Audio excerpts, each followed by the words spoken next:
श्रद्धा music present.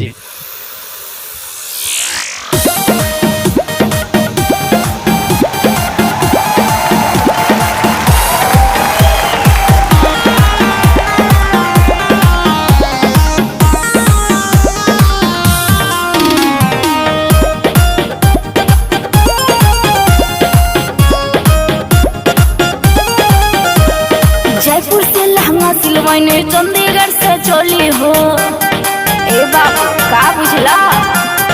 Jaipur से लहंगा सिलवाने चंडीगढ़ से चोली हो।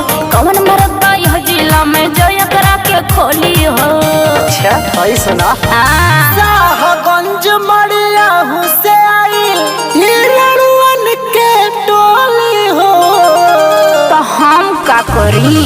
जिला जौनपुर जब निहुरोई बंद हो जाई बोली हो। जिला जौनपुर जब निहुरोई बंद हो जाई बोली हो। अरे जा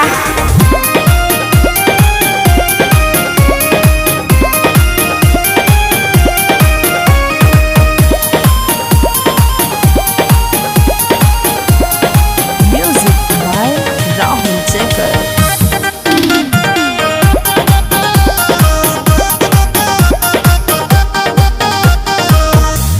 गोर बदनिया गम गम गम के महके कोई मीटर हो।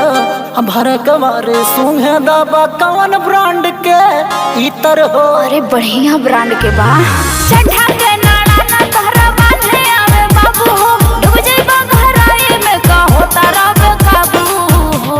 एक करे जा ना बदलापुर के राकतुरली खाई के भांग के गोली हो। अरे जा जा जिला जौनपुर जब निहुराई बंद हो जाए बोली हो।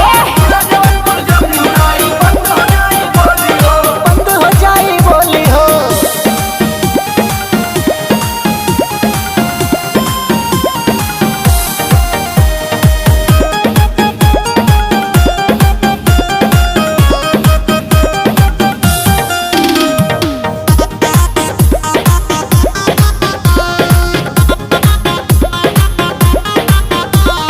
जाने कितना लेकिन पे अजमबली हथकंडा हो।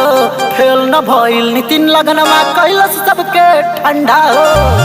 राहुल सौरभ ले लो मौका कोलो झोकम झोका हो। चढ़ल जवानी देना नियन खुदे आके लोका हो।